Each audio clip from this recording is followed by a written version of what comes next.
Hi hello friends எல்லாருக்கும் வணக்கம். December 20 வந்துட்டு அகைன் ஒருக்கா ஞாபகப்படுத்திட்டு போயிட்டாங்க. ஆக்சுவலாக டிசம்பர் 20 அன்னைக்கு ஒரே நாளில் வந்துட்டு கிட்டத்தட்ட 1.4% வந்துட்டு நெஃப்டி கீழே விழுந்தாங்க. நம்மளோட போர்ட்ஃபோலியோ அந்த டைமில் வந்து கிட்டத்தட்ட ஒரு 2.5% சம்திங் வந்துட்டு கீழே விழுந்தாங்க. ஆனால் இன்றைக்கும் வந்துட்டு நிஃப்டி கிட்டத்தட்ட 1.5% பக்கம் கீழே விழுந்திருக்காங்க. இன்றைக்கி நம்ம போர்ட்ஃபோலியோ கிட்டத்தட்ட 3% கீழே விழுந்திருக்காங்க. இது வந்துட்டு ரொம்ப நம்ம ஆல்ரெடி இந்த வருஷம் ஸ்டார்டிங் எப்போயே ஒரு வீடியோ போட்டிருந்தோம். அதில் கிளியராக சொல்லியிருந்தோம். இந்த மாதிரி ஏற்ற இறக்கங்கள் நிறையா வரும். இந்த நேரத்தில் யாரெல்லாம் சஸ்டெயின் ஆகி இருக்காங்களோ அவங்க மட்டும்தான் வந்துட்டு இந்த மாதிரி ஒரு நிலமையில தாக்கு பிடிக்க முடியும். இது கண்டிப்பாக அவங்களோட பொறுமையை சோதிக்கிறதுக்கான இயராக இருக்கும் அப்படின்னு சொல்லியிருந்தோம். ஸோ அதுதான் வந்துட்டு முழுக்க நடந்துட்டு இருக்கு. ஸோ யாருமே வந்து பேனிக் ஆக வேண்டாம். எதிர்பார்த்தது தான். ஆனால் எனக்கு இன்னைக்கு ரொம்ப கஷ்டமான விஷயம் என்ன ஆச்சுன்னு பார்த்தீங்கன்னா, இன்னைக்கு மெம்பர்ஷிப்பில் வந்துட்டு என்னோட மெம்பர்ஸ்க்காக சில ஸ்டாக்ஸ் சொல்லியிருந்தேன். ஆனால் இன்றைக்கி வந்துட்டு அந்த ஸ்டாக்குக்கு ஒரு குட்டி அடி விழுந்துருச்சு. கிட்டத்தட்ட ஒரு 2% மினிமம் ஒரு 4% பக்கம் ஸ்டாக் வந்து இறங்கியிருக்காங்க. ஆல்ரெடி நான் வந்துட்டு ஒரு அசம்ஷனாக 4% வந்துட்டு ஸ்டாப் லாஸாக மெயின்டைன் பண்ண சொன்னேன். ஆக்சுவலாக ஃபஸ்ட் டேவே வந்துட்டு அந்த 4% டச் பண்ணிட்டாங்க சில ஸ்டாக்ஸ் எல்லாமே. கொஞ்சம் கஷ்டமாக இருக்குது.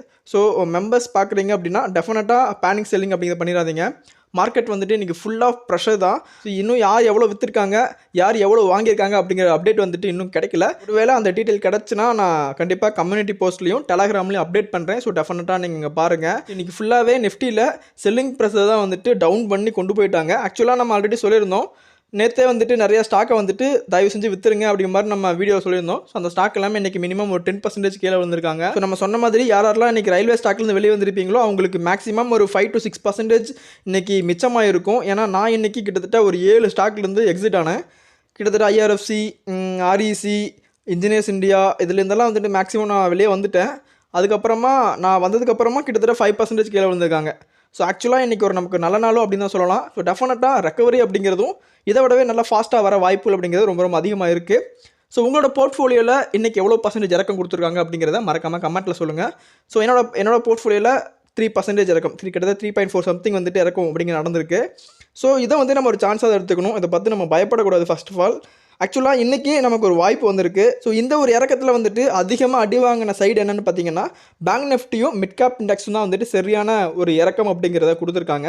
ஆக்சுவலாக பேங்க் நிஃப்டி வந்துட்டு கிட்டத்தட்ட 2%, அதுலேயும் குறிப்பாக பப்ளிக் பேங்க் வந்துட்டு 4% இறக்கம் அப்படிங்கிறத கொடுத்துருக்காங்க. ப்ரைவேட் பேங்க் வந்துட்டு 2% இறக்கம் அப்படிங்கிறத கொடுத்துருக்காங்க. என்னோட போர்ட்ஃபோலியோவில் இருக்க சில ஸ்டாக்குகளில் முக்கியமான 10 ஸ்டாக் வந்துட்டு இன்றைக்கி நல்ல ஒரு இறக்கம் கொடுத்துருக்கு. அந்த இறக்கம் வந்துட்டு டெஃபினட்டாக ஒரு ஹெல்த்தியான ஒரு இறக்கமாக தான் நான் பார்க்குறேன். இந்த இடத்துல ஒரு சான்ஸ் வந்து நமக்கு உருவாயிருக்கு. நம்ம இந்த நேரத்தில் ஃபோக்கஸ் பண்ண வேண்டிய ஸ்டாக் வந்துட்டு as usual HDFC bank, IDBI bank, IDFC first bank, உட்கிராஸ் bank, TMB bank, Karnataka bank, Equitas bank, Federal bank. இந்த 7 ப்ரைவேட் பேங்க்கை வந்துட்டு நோட் பண்ணிக்கோங்க. அதே சமயத்தில் பப்ளிக் சைடு பார்க்கும்போது Punjab National Bank, Central Bank, Bank of Maharashtra, UCO Bank இவங்களை வந்துட்டு நீங்கள் ஃபாலோ பண்ணிக்கோங்க. இந்த 10 ஸ்டாக்கையும் வந்துட்டு நீங்கள் ஒருவேளை உங்கள்ட்ட கேபிட்டல் மிச்சம் இருக்குது அப்படின்னா, ஹார்ட் கேஷ் இருக்குது அப்படின்னா டெஃபினட்டாக இந்த 10 ஸ்டாக்கை வந்துட்டு நீங்கள் ஃபோக்கஸ் பண்ணிங்கன்னா மேக்ஸிமம் வந்துட்டு உங்களுக்கு நான் ப்ராஃபிட் கிடைக்கான வாய்ப்புகள் அதிகமாக இருக்குது. இந்த ரெக்கவரி நீங்கள் நாளைக்கு கூட பார்க்க முடியும். ஏன்னா இன்றைக்கி வந்துட்டு இறக்கம் அப்படிங்கிறத கொடுத்துருக்காங்க. நாளைக்கு ஓப்பனிங்காக வந்துட்டு கொஞ்சம் டவுனாக தான் ஓப்பன் பண்ணுவாங்க அப்படிங்கிற தான் ஃபீல் ஆகுது. டிசம்பர் 20க்கு அப்புறம் அந்த கிராஸ் கடை பாருங்களேன், நெக்ஸ்ட் டேவே வந்துட்டு மார்க்கெட் ரொம்பவும் கீழே ஓப்பன் ஆயிருக்காங்க. அதுக்கப்புறமா கிட்டத்தட்ட 1, 2, 3, 4, 5 கிட்டத்தட்ட ஒரு வாரத்துக்கு வந்து நல்ல ஏற்றமாக தான் இருந்திருக்கு. ஸோ அகைன் வந்துட்டு ஒரு ரெக்கவரி அப்படிங்கிறது வந்து நெக்ஸ்ட் டேலேருந்து நடக்க வாய்ப்புகள் அப்படிங்கிறது ரொம்ப அதிகமாக இருக்குது. இந்த 10 ஸ்டாக்கில் உங்களுக்கு எந்த ஸ்டாக் ஓகேவாக இருக்குன்னு ஃபீல் பண்ணுறீங்களோ அதில் வந்து டெஃபினட்டாக நீங்கள் இன்வெஸ்ட் பண்ணலாம். இந்த ஒவ்வொரு பல்கான இறக்கமும் வந்துட்டு ஒரு வாய்ப்பு. ஏன்னா டிசம்பர் 20 அன்னைக்கு நடந்த இறக்கத்தில் வந்துட்டு இப்போ சொன்ன பேங்க் ஸ்டாக்லாம் வந்துட்டு நான் கன்சிடர் பண்ணேன். இப்போது மறுபடியும் வந்துட்டு இறக்கம் வந்திருக்கு. ஆனால் அந்த இறக்கத்தில் வந்துட்டு பழைய ப்ராஃபிட் வேணும் போகல. இப்போ கரண்ட்டாக வந்துட்டு அந்த ஸ்டாக்லாம் மினிமம் ஒரு 5% ப்ராஃபிட்டில் இருக்குது. இந்த மாதிரி ஒரு நல்ல ஒரு லாபம் தர கெப்பாசிட்டி வந்துட்டு என்னை பொறுத்தளவுக்கும் பேங்க் ஸ்டாக்கு அதிகமாக இருக்குது. அதுவும் குறிப்பாக வந்துட்டு ப்ரைவேட் பேங்க்ஸை வந்துட்டு ஃபோக்கஸ் பண்ணுங்கள். நான் சொன்ன பப்ளிக் பேங்க்ஸையும் வந்துட்டு மேக்ஸிமம் ஃபோக்கஸ் பண்ணிக்கோங்க. நல்ல ஒரு ரிட்டர்ன்ஸில் இருக்காங்க. இன்றைக்கி நான் ஏன் யூனியன் பேங்க் சொல்லலை அப்படின்னு பார்த்தீங்கன்னா, யூனியன் பேங்க்கில் இன்றைக்கி பெரிய ஒரு இறக்கம் அப்படிங்கிறத நான் பார்க்கல. கிட்டத்தட்ட 1.4% இருக்குது. ஆல்ரெடி நான் வந்துட்டு அந்த ஸ்டாக்கை நம்ம 120 ரூபாய் கன்சிடர் பண்ண சொல்லியிருந்தோம், 115 ரூபாய்க்கு கன்சிடர் பண்ண சொல்லியிருந்தோம். ஆக்சுவலாக அந்த ஸ்டாக் வந்து இப்போ 140 ரூபா அப்படிங்கிற சம்திங்கில் இருக்காங்க. ஸோ டெஃபினட்டாக இப்போவே வந்து நல்ல ஒரு ப்ராஃபிட் இருப்பீங்க. அதை அப்படியே ஹோல்ட் பண்ணி வச்சுக்கோங்க. ஒருவேளை நான் இப்போ சொன்ன ஸ்டாக்கில் வந்துட்டு ஏதாச்சும் ஸ்டாக் உங்களுக்கு இல்லாமல் இருந்துச்சுன்னா நீங்கள் பர்ச்சேஸ் பண்ணிக்கோங்க. ஸோ இந்த சமயத்தில் வந்துட்டு நீங்கள் பயப்படாமல் பர்ச்சேஸ் பண்ண வேண்டிய ஒரே ஒரு இடம் அப்படின்னு பார்த்தீங்கன்னா, என்ன பொறுத்தளவுக்கு வந்துட்டு இப்போதைக்கு பேங்க் ஸ்டாக் வந்துட்டு ஓரளவுக்கு நீங்கள் பயப்படாமல் வாங்கலாம். ஸோ இந்த ஒரு இறக்கத்துலேயே வந்துட்டு சிப்பிலா கம்பெனி வந்து நல்ல ஒரு ஏற்றம் கொடுத்துருக்காங்க. அதுக்கு முக்கியமான காரணம் வந்துட்டு அவங்க கொடுத்த இந்த ரிசல்ட் அப்படிங்கிற மாதிரி சொல்கிறாங்க. ரிசல்ட்னு பார்க்கும்போது சிப்பிலா சைடு வந்துட்டு கிட்டத்தட்ட 31% இயர் ஆன் இயரில் க்ரோத் கொடுத்துருக்காங்க. கிட்டத்தட்ட 1068 கோடி வந்துட்டு இவங்க ரெஜிஸ்டர் பண்ணியிருக்காங்க. அடுத்தது இவங்களோட சேல்ஸ், அதாவது ரெவன்யூ ஃப்ரம் ஆப்ரேஷன் பார்க்கும்போது கிட்டத்தட்ட 13.7% இயர் ஆன் இயரில் இம்ப்ரூவ்மெண்ட் ஆயிருக்கு. கிட்டத்தட்ட 6604 கோடி அப்படிங்கிற ரெஜிஸ்டர் பண்ணியிருக்காங்க. எபிட்டா சைடு பார்க்கும்போது கிட்டத்தட்ட 24.2% இன்க்ரீஸ் ஆயிருக்கு இயர் ஆன் இயரில். கிட்டத்தட்ட 1748 கோடி அப்படிங்கிறத ரெஜிஸ்டர் பண்ணியிருக்காங்க. ஸோ இயர் ஆன் இயரில் வந்துட்டு சிப்பிலாவோட ரிசல்ட் வந்துட்டு ரொம்ப ரொம்ப நல்ல விதமாக இருந்தாலும் குவார்டர் ஆன் குவார்டரில் கம்பேர் பண்ணும்போது வந்துட்டு நெட் ப்ராஃபிட் குறைஞ்சிருக்கு. குவார்டர் ஆன் குவார்டரில் சேல்ஸ் பார்க்கும்போது குறைஞ்சிருக்கு. அதே சமயத்தில் அதர் இன்கமும் வந்துட்டு 176 கோடியிலேருந்து -10 கோடியாக குறைஞ்சிருக்கு. ஸோ இது வந்துட்டு இந்த கம்பெனியை பொறுத்தளவுக்கு நெகட்டிவ் தான். ஆனால் ஸ்டாக்கோட லாஸ்ட் இயர் பர்ஃபார்மன்ஸ் எல்லாமே ரொம்ப ரொம்ப நல்லா இருக்குது. கிட்டத்தட்ட பார்த்தீங்க அப்படின்னா சேல்ஸ் க்ரோத் வந்துட்டு 14% இம்ப்ரூவ்மெண்ட் ஆயிருக்கு லாஸ்ட் இயர் மட்டுமே வந்துட்டு ப்ராஃபிட் க்ரோத் 48% இம்ப்ரூவ்மெண்ட் ஆயிருக்கு. லாஸ்ட் இயர் மட்டுமே சிஏஜிஆர் வந்துட்டு 24% இம்ப்ரூவ்மெண்ட் ஆயிருக்கு. ரிட்டர்ன் ஆன் ஈக்விட்டி வந்துட்டு 13% வரைக்கும் மாதிரி ஒரு கன்சாலிடேஷனாக மெயின்டைன் பண்ணிட்டு இருக்காங்க.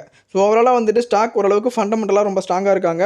அதே போல் கேபிட்டல் ஒர்க் இன் ப்ராசஸும் வந்துட்டு கிட்டத்தட்ட 791 கோடியாக இருக்குது. ஸோ நான் இன்னும் அவங்க கேபிட்டலை வந்துட்டு இம்ப்ரூவ்மெண்ட் பண்ணுறதுக்கான ஒர்க்கிங் ப்ராசஸில் தான் வந்துட்டு இருக்காங்க. ஸோ டெஃபினட்டாக கம்பெனி வந்துட்டு ஒரு நல்ல ஷைனிங்கில் தான் இருக்குது. ஸோ ரிசல்ட் வைஸ் பார்க்கும்போது வந்துட்டு ஸோ இன்றைக்கி கிட்டத்தட்ட 7% பக்கம் மேலே ஏறிக்காங்க அப்படிங்கிற மாதிரி ஃபீல் ஆகுது. ஸோ அந்தளவுக்கு பெட்டரான ரிசல்ட்டாக கேட்டால் கண்டிப்பாக கிடையாது அப்படின்னு தான் சொல்லணும். ஸோ இயர் ஆன் இயரில் கண்டிப்பாக நல்ல ரிசல்ட் கொடுத்துருக்காங்க. குவார்டர் ஆன் குவார்டர் கம்பேர் பண்ணும்போது வந்துட்டு டெஃபினட்டாக ரிசல்ட் அப்படிங்கிறது கொஞ்சம் மந்தமாக தான் இருக்குது அப்படிங்கிறத ஓப்பனாக சொல்லி ஆகணும். ஸோ ஐடிஎஃப்சி ஃபர்ஸ்ட் பேங்க் எடுத்துக்கிட்டிங்க அப்படின்னா கிட்டத்தட்ட 8.87% வந்துட்டு இன்றைக்கி இறக்கம் கொடுத்துருக்காங்க. ஆல்மோஸ்ட் வந்துட்டு இது பெரிய ஒரு இறக்கம். ஸோ ரொம்ப நாளுக்கு அப்புறம் வந்துட்டு இவ்வளோ பெரிய இறக்கம் அப்படிங்கிறது ஐடிஎஃப்சி பேங்க்கில் நடக்குது. ஸோ இதில் பார்த்தீங்க அப்படின்னா இவங்களோட ரெவன்யூ போன டிசம்பரில் வந்துட்டு 5912 கோடியாக இருக்குது. இந்த டிசம்பரில் 7860 கோடியாக இருக்குது. ஸோ ரிசல்ட் வந்துட்டு இயர் ஆன் இயரில் சூப்பரான ரிசல்ட். கம்பேர் டு தி போன குவார்டர் பார்க்கும்போதும் சரி 7356 கோடி தான் கொடுத்துருக்காங்க. ஆல்மோஸ்ட் வந்துட்டு குவார்டர் ஆன் குவார்டர் கம்பேர் பண்ணாலும் ரெவன்யூ சைடு வந்துட்டு நல்ல ஒரு இம்ப்ரூவ்மெண்ட்டாக ஸ்டாக் கொடுத்துருக்காங்க. அதே போல் ப்ராஃபிட் பிஃபோர் டாக்ஸ்னு பார்க்கும்போது கிட்டத்தட்ட 980 கோடி தான் வந்துட்டு போன டைம் கொடுத்துருந்தாங்க. இந்த டைம் வந்துட்டு 930 கோடி தான் கொடுத்துருக்காங்க. ஸோ இதுக்கு முக்கியமான காரணம் என்ன அப்படின்னு பார்த்தீங்கன்னா இங்கே வந்து -587 வந்துட்டு இங்கே ஒரு பெரிய சேஞ்சஸை வந்துட்டு ஸ்டாக்கில் ஏற்படுத்திச்சு. ஸோ இந்த ஒரு சேஞ்சஸ்னால வந்துட்டு அவங்களோட நெட் ப்ராஃபிட் வந்துட்டு போன டைமை விட ரொம்ப கம்மியாக வர ஒரு முக்கியமான காரணமாக இருந்திருக்கு. பேங்க்குள்ளே இருக்க எக்ஸ்டர்னல் ஃபேக்டர்ஸ்னால சில ப்ராஃபிட் டிக்ளைன் அப்படிங்கிறது நடந்திருக்கு. அதனால தான் நெட் ப்ராஃபிட் வந்துட்டு இவ்வளோ குறைவாக வந்துட்டு நமக்கு டிஸ்பிளே ஆகிட்டு இருக்கு. டெஃபினட்டாக வந்துட்டு பேங்க் சைடு எந்த பிரச்சனையும் இல்லை. அது மட்டும் இல்லாமல் போர்ட் மீட்டிங்லேயும் கண்டிப்பாக வந்துட்டு பேங்க் இது வரைக்கும் இல்லாத நல்ல ஒரு இம்ப்ரூவ்மெண்ட்டை கொடுக்க போகிறோம். நெக்ஸ்ட் ஃபியூ இயர்ஸில் வந்துட்டு டெஃபினட்டாக வந்துட்டு ஒரு முக்கியமான பேங்க்குகளில் ஒன்றா தான் இருக்கும் அப்படிங்கிற மாதிரியும் வந்துட்டு ரொம்பவும் ஸ்ட்ராங்காக சொல்லியிருக்காங்க மேனேஜ்மெண்ட்லேருந்து. ஸோ இதெல்லாம் வச்சு பார்க்கும்போது ஐடிஎஃப்சி பேங்க் இவ்வளோ தூரம் விழுந்தது டெஃபினட்டாக எனக்கு தெரிஞ்ச ஒரு நல்ல வாய்ப்பு தான். ஸோ இன்னும் நீங்கள் அக்குமுலேஷன் பண்ணலை, இன்னும் நீங்கள் மிஸ் பண்ணிட்டு தான் இருக்கீங்க அப்படின்னு நினச்சிங்க அப்படின்னா இந்த வேல்யூ கண்டிப்பாக திரும்ப கிடைக்காது. ஸோ டெஃபினட்டாக ஒரு ஓகேவான வேல்யூ. ஸோ ஒருவேளை நீங்கள் ஐடிஎஃப்சி பேங்க்கை வந்துட்டு ஏதாச்சும் ஒரு ஆர்பிட்டாச் வச்சு வாங்கணும்னு நினச்சிங்க அப்படின்னா நீங்கள் ஐடிஎஃப்சி லிமிட்டடை இப்போ கன்சிடர் பண்ணலாம். ஏன்னா ஐடிஎஃப்சியோட ஒரு வேல்யூ வந்துட்டு ஒரு 50 ஷேர் உங்கள்கிட்ட இருந்துச்சுன்னா 55 ஐடிஎஃப்சி ஃபர்ஸ்ட் பேங்க் கொடுப்பாங்க. ஸோ அந்த வகையில் பார்க்கும்போது இந்த நேரத்தில் நீங்கள் இதை இன்வெஸ்ட் பண்ணுறது டெஃபினட்டாக நல்லா ஒரு ஷைனாக தோணுது. ஸோ இந்த இறக்கத்தை நீங்கள் ரொம்பவும் பாசிட்டிவாக யூஸ் பண்ணிப்பீங்க அப்படின்னு நம்புகிறேன். ஸோ இதே சேம் சுச்சுவேஷன் தான் வந்துட்டு ஹெச்டிஎஃப்சி பேங்க்குக்கும் அதே சமயத்தில் ஃபெடரல் பேங்க்குக்கும். ஸோ ஆல்ரெடி நான் சொல்லியிருந்த 10 பேங்க் ஸ்டாக்ஸில் இந்த இப்போ சொல்லியிருக்க இந்த 3 பேங்க் ஸ்டாக்ஸ் வந்துட்டு டெஃபினட்டாக ஃபாலோ பண்ணிக்கோங்க. அதே சமயத்தில் வந்துட்டு திரும்ப சொல்கிறது என்ன அப்படின்னு பார்த்தீங்கன்னா நியூவாக உள்ளே வர்றவங்க தயவு செஞ்சு இந்த மாதிரி ரேலி மார்க்கெட்டில் வந்துட்டு உங்கள் இன்வெஸ்ட்மெண்ட் பண்ணாதீங்க. லாஸ்ட் 2 நாளில் வந்துட்டு யாரெல்லாம் வந்துட்டு இந்த ரேலியை பார்த்து நீங்கள் ரயில்வே ஸ்டாக்கில் இன்வெஸ்ட் பண்ணியிருந்தீங்களோ அவங்களுக்கு இந்த நேரம் ஒரு பெரிய நஷ்டம் ஏற்பட்டிருக்க வாய்ப்புகள் அதிகமாக இருக்குது. ஸோ இவ்வளோ நாளாக வந்துட்டு எல்லா பேருமே ரயில்வே ஸ்டாக்கை வாங்க சொல்லிட்டு இருந்தாங்க. நான் ஏன் வீடியோ போடலை அப்படிங்கிறது காரணம் வந்துட்டு இதுதான். ஸோ நம்ம இந்த பட்ஜெட்டை ரிலேட் பண்ணி இன்வெஸ்ட் பண்ணுறோம் அப்படின்னா நான் பண்ண மாதிரி ஒரு 5 மாதத்துக்கு முன்னாடியே வந்துட்டு அதை யோசிச்சு ஸோ அடுத்த வருஷம் என்னென்ன வரப்போகுது அப்படிங்கிறத யோசிச்சு நீங்கள் பண்ணியிருந்தீங்க அப்படின்னா மேபி உங்களுக்கு பெட்டர் சொல்யூஷனாக இருந்திருக்கும். ஏன்னா நான் வந்துட்டு ஐஆர்எஃப்சி எல்லாம் ஃபோக்கஸ் பண்ணது வந்துட்டு அவங்க 70 ரூபா 72 ரூபா அப்படின்னு இருந்தப்போ அதே மாதிரி பாரத் எலக்ட்ரானிக்ஸ் ஃபோக்கஸ் பண்ணதெல்லாம் வந்து ரொம்ப பிலோவான ரேஞ்சில் ஜூபிட்டர் வேகன்ஸ் மேலே நம்ம இன்வெஸ்ட் பண்ணதெல்லாம் வந்துட்டு கிட்டத்தட்ட அவங்களோட லோவர் ரேஞ்சில் எப்போ யாருமே அந்த ஸ்டாக்கை பற்றி நான் பேசலை. அப்போ வந்துட்டு இந்த பட்ஜெட் வரப்போதை பற்றி நியூஸ் வரலை, எதுவுமே வரலை. அந்த மாதிரி சமயத்தில் வந்துட்டு நம்ம முன்னாடி திங்க் பண்ணி பண்ணோன்னா தான் அது சக்ஸஸ்ஃபுல்லாக இருக்கும். ஒழிஞ்சு ஒரு சின்ன நியூஸ் வந்துட்டு இன்டர்நெட்டில் வந்துருச்சுனாலே வர்றதுக்கு முன்னாடியே 10 பேர்கிட்ட போயிட்டு தான் உங்கள்கிட்ட அந்த நியூஸ் வரும். அப்போ அந்த 10 பேரும் வந்துட்டு டெஃபினட்டாக உங்களுக்கு முன்னாடியே அந்த ஸ்டாக்கை பை பண்ணியிருப்பாங்க.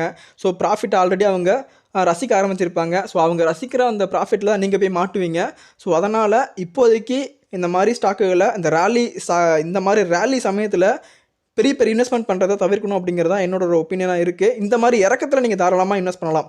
ஏன்னா நீங்கள் 7% இறக்கத்தில் இன்வெஸ்ட் பண்ணுறீங்க அப்படின்னா மினிமம் ஒரு 3% 4% ரெக்கவர் ஆக வாய்ப்புகள் அப்படிங்கிறது அதிகமாக இருக்குது. இந்த மாதிரி யாரெல்லாம் ஸ்மார்ட்டாக இன்வெஸ்ட் பண்ணுறீங்களோ அவங்களுக்கு டெஃபினட்டாக வந்துட்டு நல்ல ஒரு ப்ராஃபிட் உங்களை போர்ட்ஃபோலியோ மேனேஜ் பண்ணுறதுக்கு வாய்ப்புகள் அதிகமாக இருக்குது. ஸோ நான் வந்துட்டு இந்த மாதிரி சமயத்தில் பார்த்து இன்வெஸ்ட் பண்ணனால தான் என்னோடய போர்ட்ஃபோலியோ வந்துட்டு இந்த மாதிரி ரொம்ப கஷ்டமான சூழ்நிலையில் கூட வந்துட்டு நெகட்டிவ் போகாமல் ரொம்ப பாசிட்டிவாக வந்துட்டு மேடம் பண்ண முடியுது. ஸோ நான் வந்துட்டு இந்த மாதிரி கரெக்டான டைமில் இந்த மாதிரி இறக்கங்கள் வரும்போதெல்லாம் வந்துட்டு நான் ஒரு ஸ்டாக்கில் என்டர் ஆகாமல் இதே வந்துட்டு அந்த ஸ்டாக் நல்லா ரேலியில் இருக்கும்போது என்டர் ஆகிருந்தேன் அப்படின்னா டெஃபினட்டாக வந்துட்டு எனக்கு இந்த அளவுக்கு என் போர்ட்ஃபோலியோ ஸ்ட்ராங்காக இருக்குமா அப்படின்னு கேட்டால் டெஃபினட்டாக எனக்கு தெரியாது. அடுத்ததான் லாஸ்ட்டாக நான் விப்ரோ ஷேரை பற்றி பேசிட்டு இந்த வீடியோவை எண்ட் பண்ணிக்கிறேன்.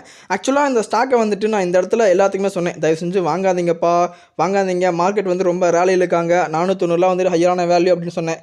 கமெண்ட்டில் என் கூட சண்டை கட்டினீங்க, நீங்கள் ஏன் ப்ரோ அப்படி சொல்கிறீங்க, இது நல்ல கம்பெனி தானே அப்படிங்கிற மாதிரி. ப்ரோ நான் இதை கெட்ட கம்பெனி சொல்லவே இல்லை.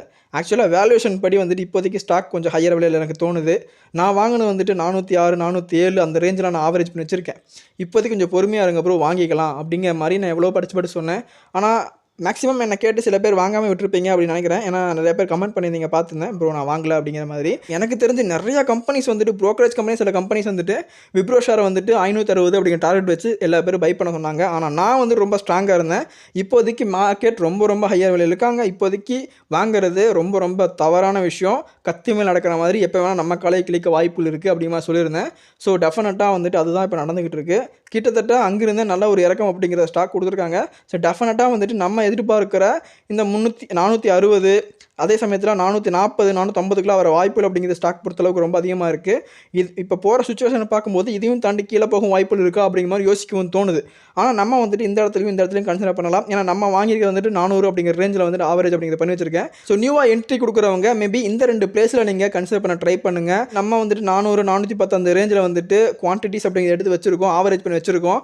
அதனால் இதோட நல்ல ஒரு இறக்கம் கொடுத்தா நான் கன்சிடர் பண்ண ட்ரை பண்ணுவேன். நியூவாக என்ட்ரி கொடுக்குறீங்க அப்படின்னா நீங்கள் வந்துட்டு மேக்ஸிமம் இந்த ரெண்டு நல்லா சப்போர்ட்டான பிளேஸாக இருக்கும். டெஃபினட்டாக நீங்கள் வந்துட்டு இந்த 2 இடத்துலையும் கன்சிடர் பண்ண ட்ரை பண்ணுங்கள். ஆக்சுவலாக வந்துட்டு இந்த மாதிரி யோசிச்சு இன்வெஸ்ட் பண்ணால் மட்டும்தான் உங்களுக்கு நல்ல ஒரு ப்ராஃபிட். ஒருவேளை நான் சொல்லும்போது அதை பெருசாக எடுத்துக்காமல் இந்த இடத்துல பை பண்ணிட்டீங்க தெரியாமல், அப்போது இப்போ வந்துட்டு எவ்வளோ % லாஸில் இருப்பீங்க, கிட்டத்தட்ட 5% லாஸில் இருப்பீங்க.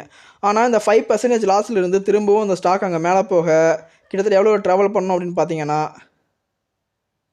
5% கீழே வந்ததுக்கு 5.6% மேலே போகணும். அப்போது இறக்கம் அப்படிங்கிறது கம்மியாக இருந்தாலும் அதுலேருந்து ரெக்கவர் ஆகிறதுக்கு ஸ்டாக் கொஞ்சம் அதிகமாக பயணிக்க வேண்டிய சூழ்நிலை வந்துட்டு உருவாகுது. அதனால் இதெல்லாம் யோசிச்சு பார்த்துட்டு சரியான டைமில் இன்வெஸ்ட் பண்ணணும். அதுதான் வந்து ரொம்ப பெட்டர் சொல்யூஷனாக இருக்கும். ஸோ இதுதான் வந்துட்டு என்னோட ஒரு ஒப்பீனியனாக இருக்குது. இது மாதிரி ரேலி டைமில் மனிதனோட சிந்தனை வந்துட்டு இன்னும் நிறைய இன்வெஸ்ட் பண்ணலாம் அப்படிங்கிற மாதிரி தோணும். இதே இந்த மாதிரி ஒரு டவுன் டைமில் வந்துட்டு டெஃபினட்டாக இன்வெஸ்ட் பண்ணுறதுக்கு ஐயா வராது. ஆனால் நீங்கள் அந்த ஒரு பழக்கத்தை அப்படியே ஆப்போசிட்டாக மாற்றிக்கணும். இந்த மாதிரி ரேலி டைமில் வந்துட்டு நம்ம ஸ்டாக் பர்ஃபார்ம் பண்ணுறதை வேடிக்கை பார்த்து சந்தோஷப்படணும். இந்த மாதிரி இறக்கங்கள் வர சமயத்தில் அதை ரசித்து அதை நம்ம இன்வெஸ்ட் பண்ணி நம்மளோட ப்ராஃபிட்டை வந்துட்டு இன்னும் இம்ப்ரூவ்மெண்ட் பண்ண ட்ரை பண்ணணும். இந்த சிந்தனை எப்போ வளர்த்துக்கிறீங்களோ, இந்த ஒரு பழக்கத்தை எப்போ தான் கொண்டு வர்றீங்களோ அப்போ தான் வந்துட்டு ஷேர் மார்க்கெட்டில் வந்துட்டு நீங்கள் ரொம்ப ஹெல்த்தியாக சைன் ஆக முடியும். ஸோ டெஃபினட்டாக இந்த ஒரு வாய்ப்பை மட்டும் நீங்கள் யூஸ் பண்ணிக்கோங்க, மிஸ் பண்ணிடாதீங்க. டெஃபினட்டாக வந்துட்டு இந்த ஒரு இறக்கம் அப்படிங்கிறதும் எகைன் நமக்கு ஒரு கிடைச்ச சான்ஸ் தான். ஸோ இந்த சான்ஸை வந்துட்டு இப்போவே யூஸ் பண்ணுங்கள், இல்லை வெயிட் பண்ணுங்கள், எகைன் வந்துட்டு இறக்கம் கொடுக்குறாங்களா அப்படின்னு பாருங்கள். இல்லை இங்கேருந்து ஒரு ரெக்கவரி ஆகாமல் ட்ரை ஆகுது, இந்த மாதிரி வந்துட்டு ஒரு கேண்டில் பேட்டர்ன் உருவாகுது அப்படின்னா டெஃபினட்டாக வந்துட்டு நீங்கள் இந்த இடத்துலையும் பை பண்ண ஸ்டார்ட் பண்ணுங்கள். நாளைக்கே நீங்கள் பை பண்ணணும் அப்படின்னு சொல்ல மாட்டேன். ஏன்னா வெயிட் பண்ணுங்கள், வெயிட் பண்ணிவிட்டு ஒரு ட்ரெண்ட் லைன் ஃபார்ம் ஆகுது, அகைன் வந்துட்டு ஒரு ரெக்கவரி கொடுக்க ஸ்டார்ட் பண்ணுறாங்க அப்படின்னா டெஃபினட்டாக பை பண்ணுங்கள். ஆல்மோஸ்ட் இங்கிருந்து உங்களுக்கு இந்த ட்ரெண்ட் லைன் வரைக்குமே போக வாய்ப்பு இருக்குது. அரௌண்ட் உங்களுக்கு ஒரு 5% ரெக்கவரி அப்படி நடக்க வாய்ப்பு ரொம்ப அதிகமாக இருக்குது. ஸோ டெஃபினட்டாக வந்துட்டு கன்சிடர் பண்ண ட்ரை பண்ணலாம். வெயிட் பண்ணுங்கள், வெயிட் பண்ணி இன்வெஸ்ட் பண்ணுங்கள். அவசரப்பட்டு இன்வெஸ்ட் பண்ணாதீங்க அப்படிங்கிறத வந்துட்டு என்னோட ஒப்பீனியன் முழுக்காவே இருக்குது. ஸோ இந்த வீடியோ கண்டிப்பாக உங்களோட போர்ட்ஃபோலியோ மேனேஜ் பண்ணுறதுக்கு ஏதாச்சும் ஒரு விதத்தில் உதவும் அப்படின்னு நம்புறேன். இந்த வீடியோ உங்களுக்கு பிடிச்சிருந்தா மறக்காம லைக் பண்ணிக்கோங்க. இந்த வீடியோ பற்றின கருத்துக்களை வந்துட்டு மறக்காம கமெண்ட்டில் சொல்லுங்கள். மீண்டும் இன்ட்ரெஸ்டிங்கான வீடியோ மீட் பண்ணலாம். தேங்க்ஸ் ஃபார் வாட்சிங் ஃப்ரெண்ட்ஸ்.